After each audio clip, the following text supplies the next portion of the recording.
All right, hey, good morning, everybody. Welcome to Wednesday. Welcome to April. Right, we finally made it, and we won't pay any attention to the crazy forecast or whatever's supposed to happen tomorrow. We'll be optimistic and think nothing will happen. At least that's what I'll think. Um, it's good to get back to a regular kind of standard month topic. And when I was thinking of what to do, it's this opportunity. We all get excited for April and coming out of winter and spring. And here's all the stuff I'm going to start doing again. And it really led me to these words, fulfillment and satisfaction. And to be sure, those are different for me than when people say I want to be happy. It might be synonymous with contentment, but fulfillment and satisfaction will be kind of this theme this month. And we've got 5 weeks to do it. So when we have that extra week, it's like nice to do an overview and then dive deep each week into particular aspects of it. And so the review on Monday and this overall, like these four different areas of pursuit of fulfillment and satisfaction.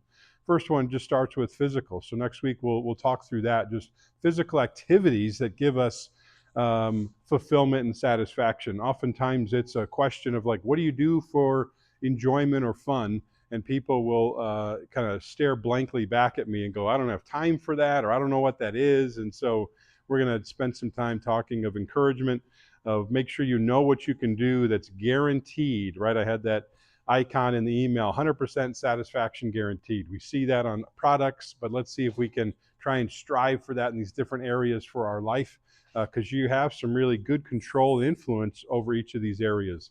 Second one was mental, right? How do you have a positive outlook on things despite the circumstances you go through, despite the negative thoughts that can exist with disappointments or things that fall short? Then we'll spend a week on the emotional pursuit of fulfillment and satisfaction.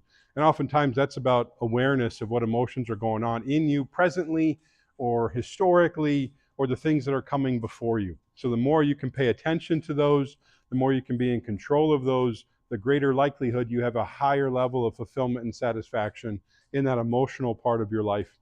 And then finally, we got 1 week left, so we'll talk at the end of April about the pursuit of relational satisfaction and fulfillment, because the interpersonal nature of our lives means we oftentimes people will say, I'm just going to settle for the way this is. And they carry some disappointment or some discouragement in those areas, and it starts to rob them about all of the fulfillment and satisfaction they want.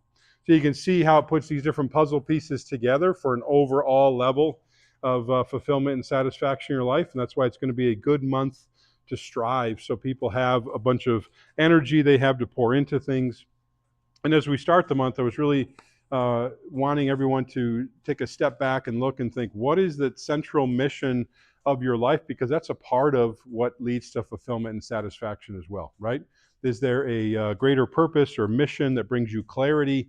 And really encouraging everybody to take time this week and think about, what is that? What is it that I am pursuing with all my resources that I have? Because when that purpose is met, it's also another way to really feel fulfilled and satisfied. Now, the flip side of that are, what are the obstacles that get in the way of you pursuing that main passion or vision for your life? So if you can identify it and then identify what the obstacles are, that's going to help throughout the month as well. So you have an opportunity to feel better. A key part of, and we get to our facts for this morning, a key part of fulfillment and satisfaction are when we feel really good. And so I thought, let's review some of those brain chemicals that really are behind some of the fulfillment and good times and joy that we experience. So some reminders. We've talked about these from time to time, but let's cover all four briefly this morning. First, dopamine, right? The brain's happy hormone, but here's the unique part of it. Really, dopamine's tied to the anticipation of an event. And sometimes the anticipation of an event is greater than the event itself. But dopamine is that anticipation. It's like the brain getting ready for something good that's happening. So as you pursue things this month, that dopamine is what we're really trying to tap into and have present in your life. Second, oxytocin, the bonding hormone, right? When we spend that week talking about spending time doing things with other people, for the physical activities or the relational week we get to, the emotional, this is the bonding hormone that really helps solidify a connection with others. pushes back on that feeling of isolation that we know is an enemy to our fulfillment and satisfaction. Next, serotonin. This idea about emotional mood and balance that we want to be able to have, right? The more we have that when those levels are balanced, the more steady we are. And fulfillment and satisfaction certainly helps us remain steady. So when we can pursue that in our routines and in our schedules, it's going to help that be more present. And then finally, when we are enjoying life, our bodies are also responding well to the negative setbacks. Endorphins are the body's natural pain relievers. So when we face some stress or some discomfort, when we have those endorphins because we're doing things that bring us satisfaction, enjoyment, and everything else, we have a greater opportunity to resist the difficulties that come, the speed bumps that come as well. So this pursuit is going to be a lot about looking through all the words. We realize our bodies and our brains respond to that in good ways, and that's going to help us achieve our goals. So some questions as we kick off this month. So this idea of maybe the journey is better than the destination sometimes. But here's the question: what do you think helps us pursue something even though it takes a long time? What is it for you that helps you remain steadfast and continue to go for something even though it's not an immediate reward? Because so much of our culture is about immediate reward. So what is it that helps you keep going and pursue something over time? Maybe it's a vision you have of what's going to happen. Maybe it's people who are asking you about it along the way. But what is it particularly for you that helps you persevere and endure to something and work toward a goal? That's not a right answer, but that's what it is. It's an honest answer, yes. The drive for perfection and avoiding failure. Pressure. Honest. Like, you look at everything as like the long game, right? Like, you have to be able to understand that good things come to those who wait. Hmm. So the small game is like the little milestones along the way. Hmm. Nothing good happens overnight, whatever. Yeah. So you have to kind of look at it in terms of if you want big change, you need big time. Sure. Snowball effect. Yeah. I like that. So it's this version of the accumulation of little things, the consistency as you go forward.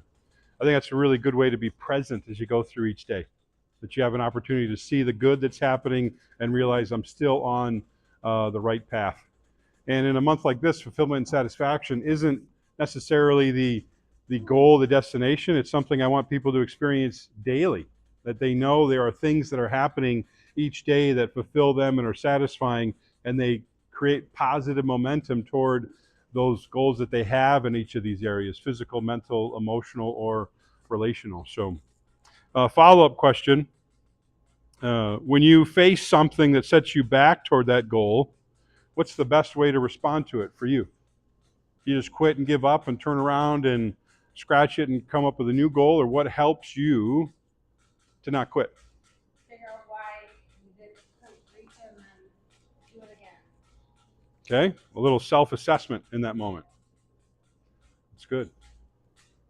Because if your goals are the right ones, they are worth continuing to fight for. And rationally, logically, we know there's going to be setbacks on those. So I certainly don't want anybody to quit. And why I asked that question, but recognizing if you prepare for it and realize there will be a setback or failure, the better chance you have to not back away. Any other comments? What helps you not quit when you face a setback despite the goal you're pursuing? Talking through to somebody else. It's always easier to hear, like, look how far you've come. Hmm. Seeing Yeah. someone else's observation of your progress. Yep. You have to do that. Yeah, oftentimes that feedback from others is the objective evidence we need that maybe it's not as bad of a setback as we thought it was. Yeah. It's good. I mean, I'm asking those questions just to prepare us for this. Fulfillment and satisfaction is not a straight line up toward the goal we want. Sometimes it's ups and down, looks like that roller coaster, or the curly cues, or a big dip going backwards, but you end up coming back the same way. So it's a good reflection of what life does to us sometimes. and it's not a straight line. Some final comments then for this week as we kick it off.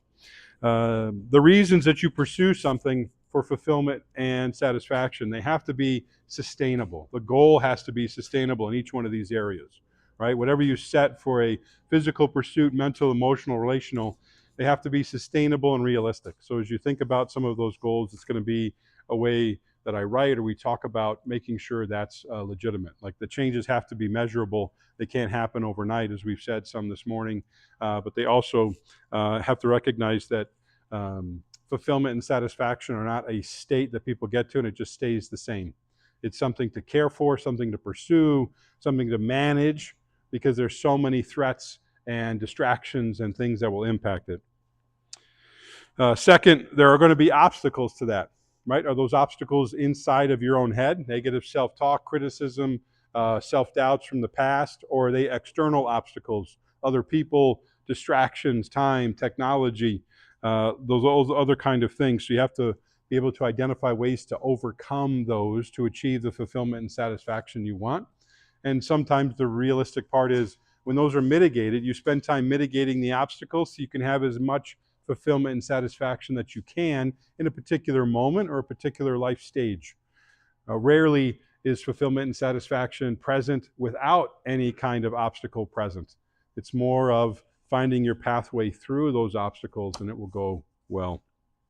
And then finally, as we just talked about, all those chemicals in your brain that are essential to experiencing fulfillment and satisfaction, you have to take care of your body to be able to do that, right? So you're sleeping right, you're eating right, you're hydrating right, all of those things give you the chance to take the pathway toward fulfillment and satisfaction. Without giving your body that rest, that's the other word, both night and day rest, it's going to be really hard to feel fulfilled and really hard to feel satisfied when you're constantly tired or you're robbing your body of the physical energy it needs to be able to do what you want it to do. So it's just kind of a good cornerstone to mention as we start. Those chemicals we want, but your brain needs the energy to be able to do those as well. So this overview, week one, fulfillment and satisfaction. We all want it. It resonates with us.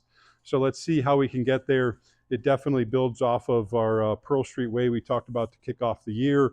These will be kind of some teeth to help us pursue those in those dimensions. So good to see everybody. Have a good workout today, a good week, and I'll look forward to next week to talk about the physical pursuit of this topic this month. Thank you.